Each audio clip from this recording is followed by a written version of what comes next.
Muy buenas noches. Con la venida del señor presidente de la Academia y los miembros de la mesa de honor el día de hoy, vamos a dar inicio a este simposio que se refiere efectivamente a la revolución de la longevidad. Y la idea aquí es darles a ustedes una perspectiva un poco distinta de lo que es el proceso de envejecimiento. Estamos acostumbrados a abordar el envejecimiento en términos apocalípticos y en decir que pues se nos viene encima una avalancha de personas mayores con una serie de necesidades que nos veremos en serias dificultades para satisfacer. Sin embargo, esta perspectiva está cambiando rápidamente. Ahora, por otra parte, estamos acostumbrados a pensar en nuestro país como un país joven, un país en donde el envejecimiento será un tema, pero al día de hoy, en este país hay más gente mayor de 60 años que niños menores de 5, ya al día de hoy.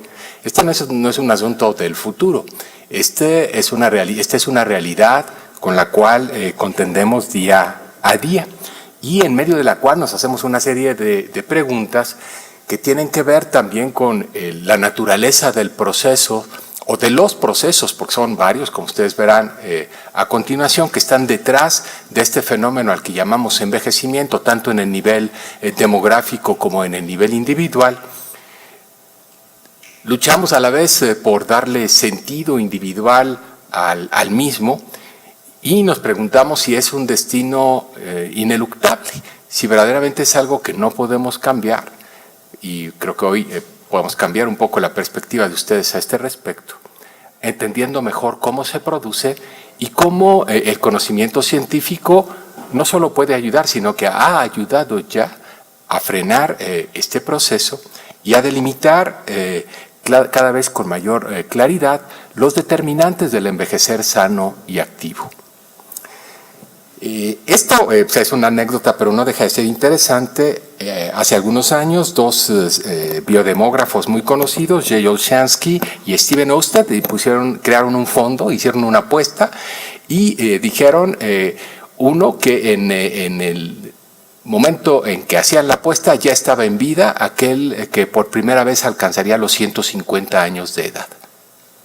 Y pues habrá que esperar a ver que transcurran esos 150 años. Bueno, en ese momento a lo mejor no faltaría tanto, pero todavía no lo vemos.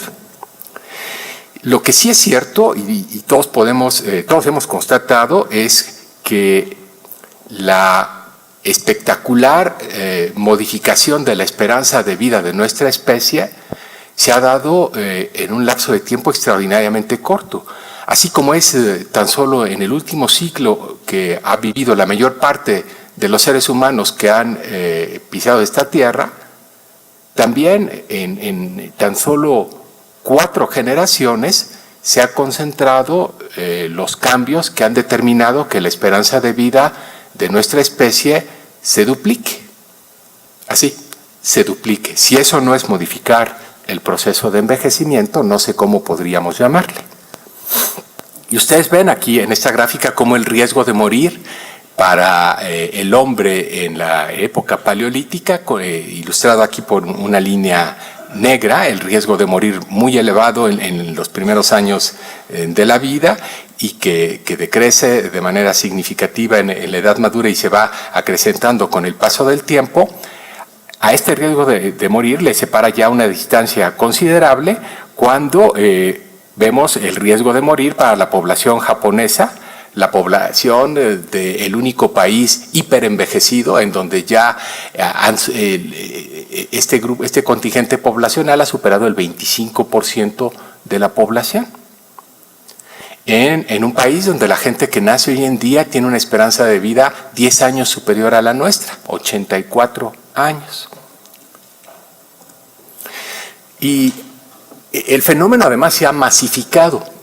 Es cierto, siempre ha habido gente que ha alcanzado los 80 años y los 100 probablemente, pero esto era un fenómeno de excepción. Hoy la vejez se ha democratizado y los cambios que hemos observado simplemente a través de la mejora en las condiciones de vida de nuestras poblaciones, que como les decía, en las últimas generaciones han conducido a una duplicación de la esperanza de vida al nacer, podemos también obtenerlas a través de la manipulación de animales de laboratorio y modificaciones tan espectaculares como esa y mayores aún, puesto que recién, primero, Cynthia Kenyon en San Francisco demostró cómo bajando el switch de lo que ella denominó el H1, un solo gen del nematodo Cenorhabditis elegans,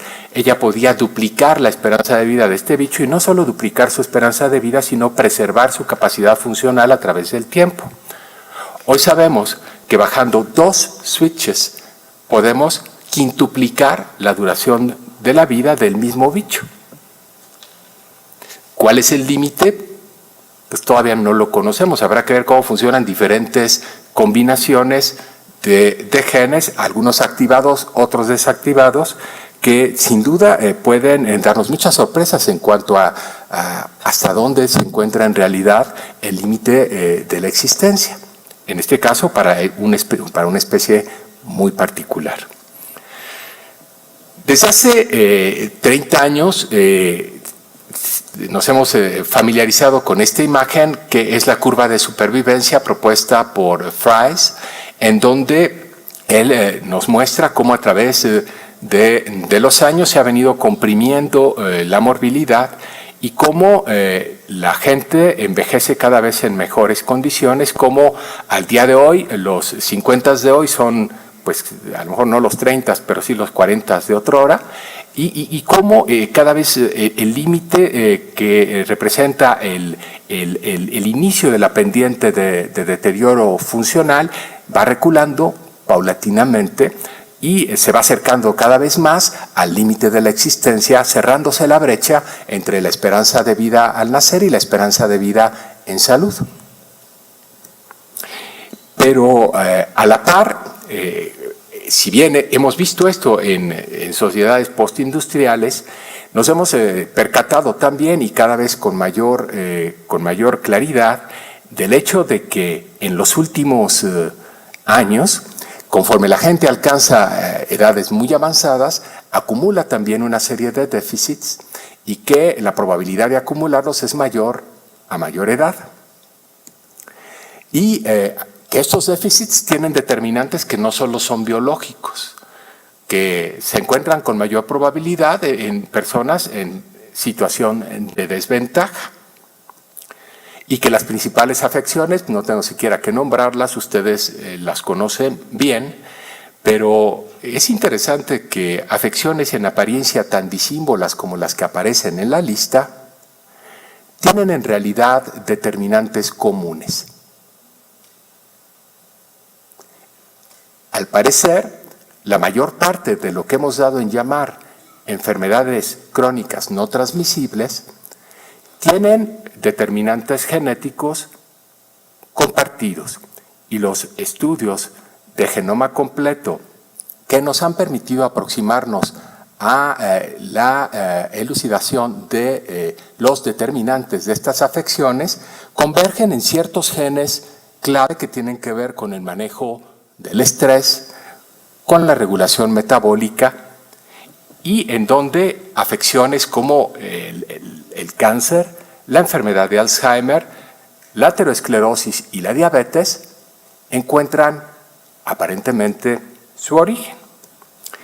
Esto ha llevado a un grupo de trabajo, curiosamente aparece aquí nuevamente el nombre de Jay Olshansky, que publica en octubre pasado este documento que es extraordinariamente interesante, en donde hace un llamado a la reflexión después de una demostración muy elegante hecha por Dana Goodman, investigadora de la Rand Corporation en California, en Los Ángeles, que a través de una microsimulación utilizando los datos del Health and Retirement Survey, el estudio longitudinal más grande del mundo en términos de envejecimiento, es capaz de demostrar el efecto que tendría sobre la esperanza de vida el eliminar, por ejemplo, afecciones en conjunto, las afecciones neoplásicas o en conjunto la enfermedad cardiovascular, y hasta qué punto esto influiría sobre la prolongación de la vida y sobre la preservación de la capacidad funcional.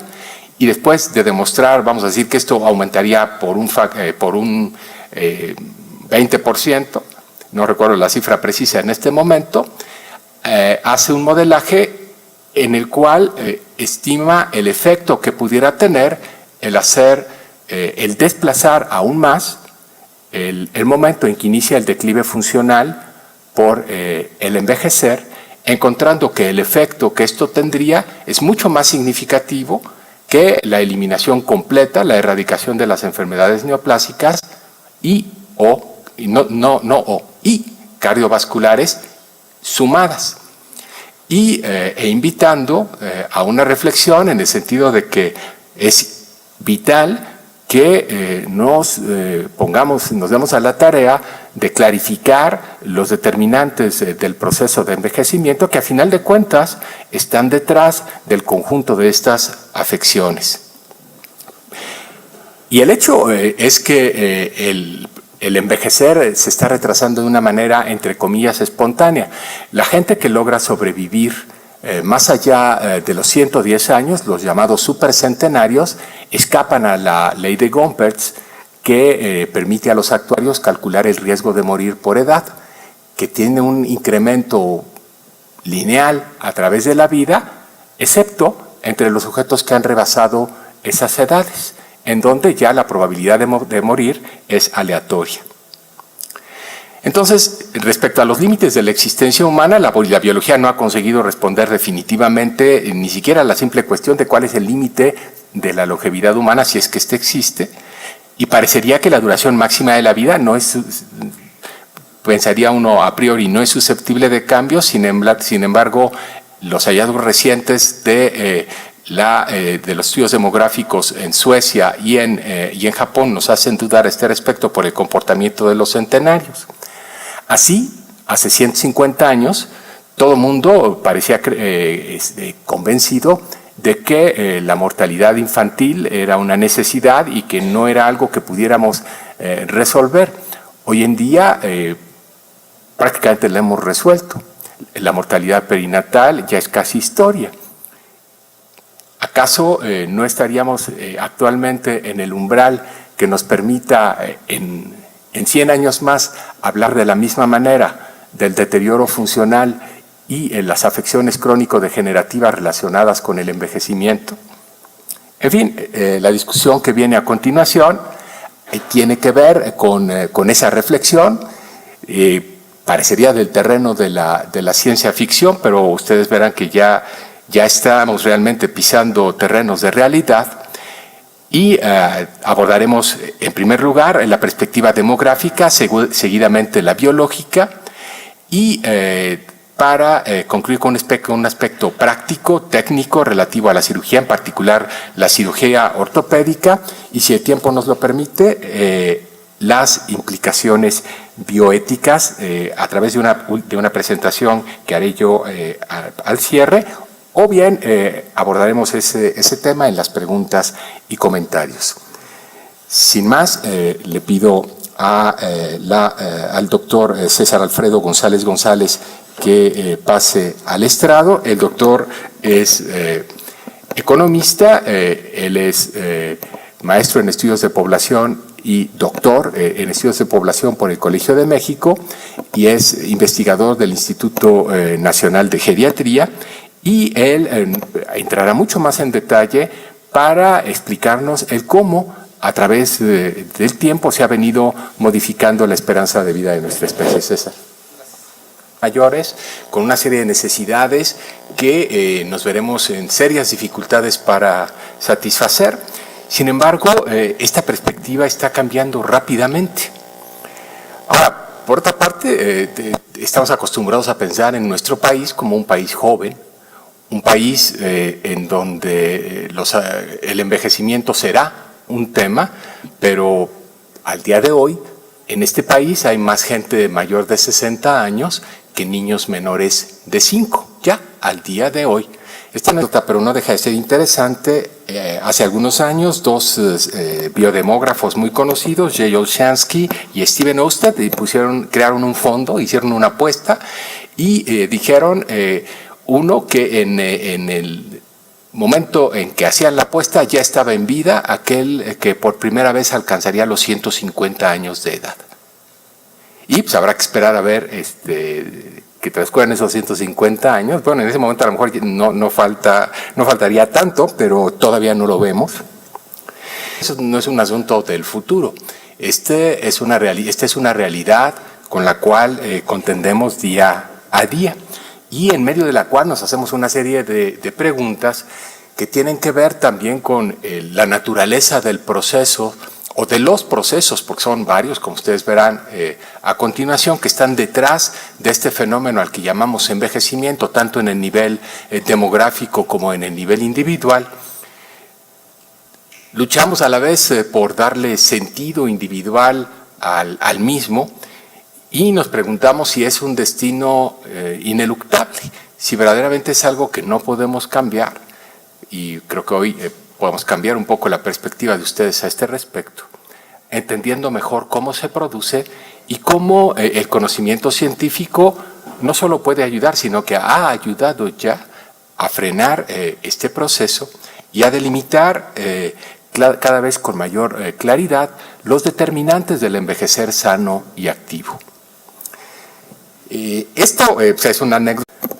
Muy buenas noches. Con la venida del señor presidente de la Academia y los miembros de la mesa de honor el día de hoy, vamos a dar inicio a este simposio que se refiere efectivamente a la revolución de la longevidad.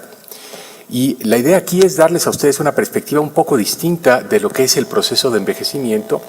Estamos acostumbrados a abordar el envejecimiento en términos apocalípticos y en decir que pues se nos viene encima una avalancha de personas